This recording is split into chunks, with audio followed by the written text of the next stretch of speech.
سلورمه دعا دا سلورمه دعا چې کوم راوړي دا روایت امام بیهقي راوړي، امام حاکم راوړي دي.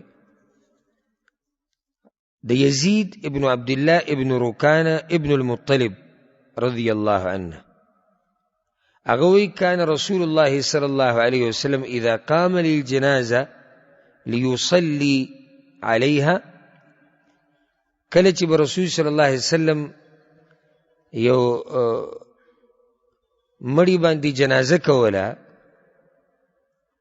نو هغه دعا کې به دا وي: اللهم عبدك وابن امتك، یا الله دا ستا بنده دی او ستا د وینځي زوی دی. ابلوز یو ملګري ته دا اشکال پیدا شو چې د وینځي زوی یعنی څنګه د زنانه د الله وینځه ده. ناګه بیا ما پوه کوم او ته مې ګوره موږ ټول د الله بندګان یو، بنده عبد. عربی کې د سړی ته چې د عبد ویل کېږي چې کله د غلامي، حالانکه دا غلام ټکی ګوره د پښتو نه دی، پښتو کې ورته مری وایي او زنانه ته څه وایي؟ وینځه. تاسو کې نه خبر پښتو ده، زموږ دا پښتو هم ټوله ګډه وډه شوې ده. کله به کې انګلیش وایو، کله به کې اردو وایو، کله به کې عربي وایو، کله به کې فارسي وایو. او بیا چې خبره شروع کړو پښتون کته پښتون بره. تاریخ د پښتو دا زموږ نه تقریبا تله راغلی واله. نه موږ ته خپل مشران معلوم دي، نه موږ ته خپل تاریخ معلوم دی. درته د زړه خبره کوم، زه دا نه چې قومیت او تعصب ته دعوت ورکوم، خو لتعارفو چې موږ خو پیژنو یو بل که نه، او خپل ځانو پیژنو چې زموږ څه تاریخ خو پاتې شي که هسې چې ته د خپل بچي سره کښېنې ته ورته د پښتنو څه تاریخ بیانې. ته به ورته څه وایې چې غټ پښتون زه یم او زما نه ته پیدا یې، دا تاریخ دی؟ د پښتو ما ورته څه تاریخ بیانو؟ هېڅوک نشته موږ سره. د پښتنو مشران څو سوه کاله مخکې یو غټې واقعې یو څو راغلي وي، هغه کوم ځای کې وو، د کوم ځای نه کوم ځای ته لاړو. تاریخ خپل یاد ساتئ، او کوم قومونه چې تاریخونه یېروي هغه قومونه ختمېږي، او کوم قومونه چې ژبه ګډوډه شي که نه د دې قوم تاریخ ختمېږي. نو خپله ژبه برقرار ساتل هغه داسې چې حتی الوسع کوشش دا کوه چې دې کې هغه ټکي مه استعمالوه کوم د دې ژبې نه دي. اوس یو سړی ما ته وایي چې ته داسې ټکي پکې استعمالوې، خو زه په دې استعمالوم ځکه چې مجبوره یم چې هغه خلک د داسې ټکي سره عادت شوي دي چې زه ورته هغه ووایم په بل باندې نه پوهېږي. او ما یو پیر یو مجلس کې ناست وم، دې څو مجلسونو کې ما دا کار وکړو خپلو خاصو ملګرو سره. یعنې زه ورته وایم دې سکول ته په پښتو کې څه وایي؟ په ټول ګوري راګوري یو بل ته. ډاکټر ته څه وایي پښتو کې؟ ډاکټر ته څه وایي؟ طبیب خو د عربۍ ټکی نه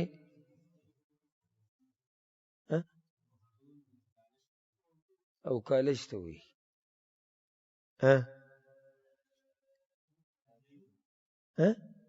طبیب خو ډاکټر عربۍ کې نه وایي،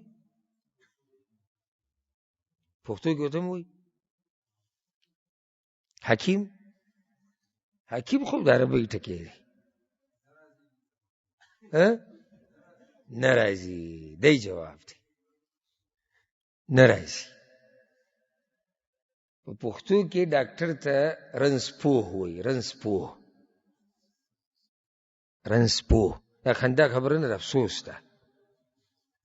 یعنې ډاکټر ټکی ما ورته وایو نه خاندو پې چې کله ما رنځپوه وایو موږ خاندو. دا زموږ ژبه ده، دا صحیح ټکی دی. رنځ بیمارۍ ته وایي او پوهه پې ډاکټر دی. خلک وایي نه پلانې رنځور دی، وایي که نه وایي؟ رنځور چا ته وایي؟ بیمار ته وایي، ناروغه دی. دا بیمار ټکی هم ګورې زموږ نه دی، ناروغه دی، ناجوړه دی. دا د پښتو ټکي ده. اوس به رانه موضوع بل طرف ته لاړ شي که نه، که تپوسونه مې نه وکړو سهاره پورې به لګیا تاسو جواب نه شئ راکولی. کوشش دا وکړئ چې خپله ژبه څه هېره کوي، زده یې کوي، خو برقرار خو به هله یاد وساتو چې څه خو راته یاد دي که نه. چې نه یاده ولې یاده که. نو یو خو مرئی دی نو ښځې ته څه وایي وینځه.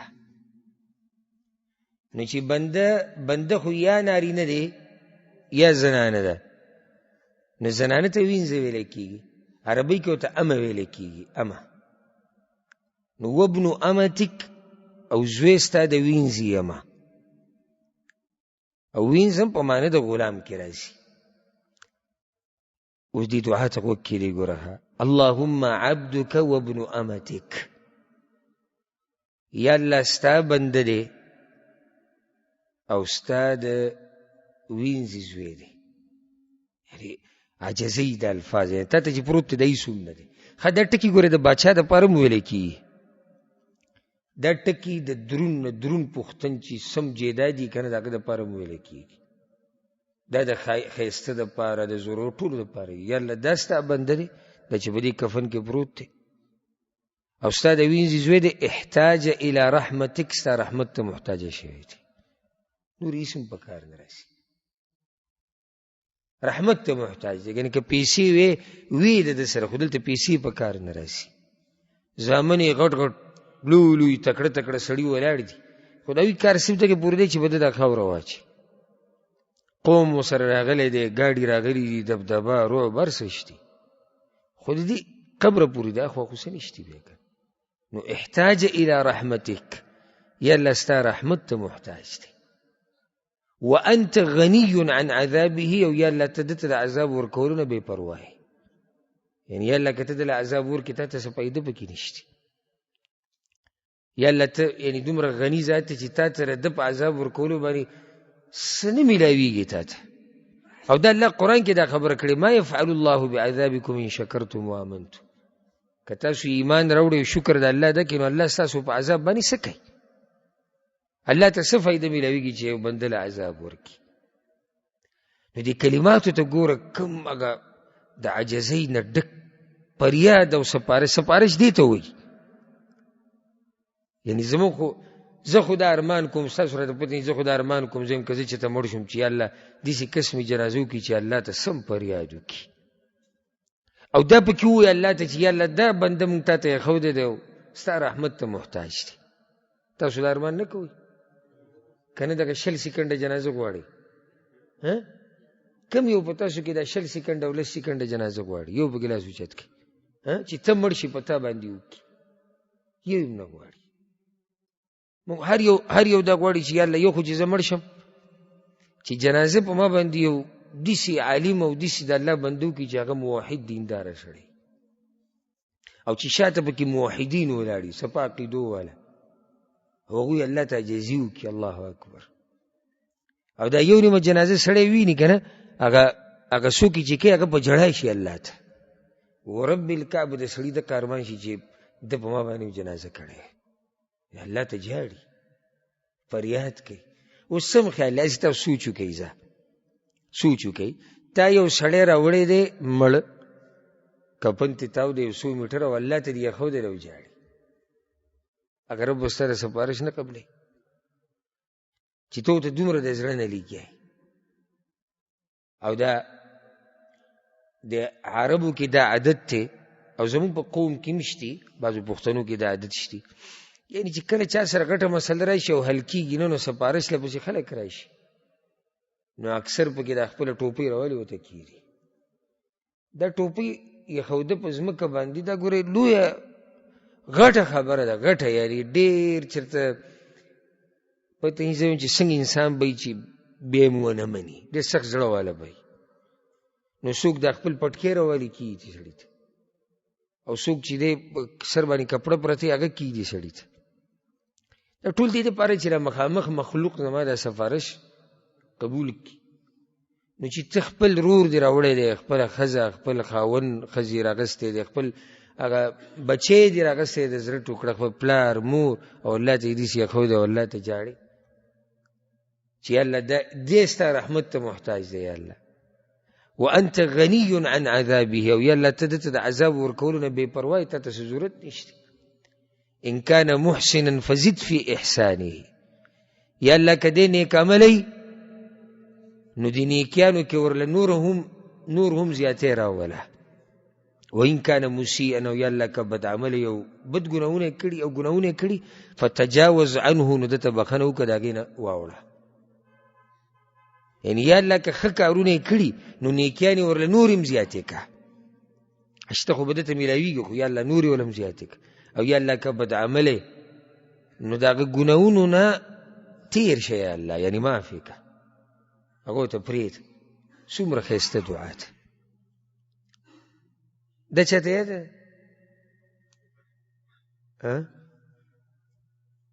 وی وای دې کوم دي ویلې وی وای وابن أمتك عذابه فزد في إحسانه مسيئا فتجاوز عنه. او بار بار منځ کې زه تاسو ته دا خبره در یادوم چې ګورې دې ته پکې سوچ کوئ چې موږ څومره پوه خلک یو. صحیح ده که نه چې بیا صفتونه نه کوئ. ځکه چې موږ چې کله کښېنو نو موږ وایو په دنیا کې پښتنو چې د دین کم خدمت کړی دی بل چا کړی موږ چې د دې ویلي چې بل چا کړی خو صرف موږ کړی دی او دغه خپل صفتونه کوو. صحیح ده بعض ځایونو کې زه چې کوم ځای د صفت لایقې صفت به کوو خو دې ته به کوم وګوره چې موږ د دین په پوهه کې څومره شاته پاتې شوي ډېر شاته پاتې شوي ورسره د افسوس خبره ده چې ورسره په دنیا کې هم شاته پاتې شوي. الله دې زموږ په خلکو باندې خپل خاص رحم وکړي او الله دې موږ له په دین او دنیا کې ترقي راکړي. دا څومره ښایسته دعاګانې ده موږ ته نه دي یادي موږ ته خوښ شوي نه دي. او داسې نه دي دعاګانې مبارکې څوک وایي چې دا شافعي مذهب والا دي لکه دا دعا به د هغه مړي دپاره غواړي چې هغه کوم مذهب والا دلته خو یا الله وایي دی ستا بندګان دا ټول د الله بندګان دي که نه. دې دعا ته هر یو محتاج دی هر یو مسلمان دې ته محتاج دی. دې کې د مذهبونو قصې نشتي ګورئ دا خو الله ته فریاد دی الله ته سپارش دی الله ته عاجزي ده دا زموږ د ټولو ذمواري ده.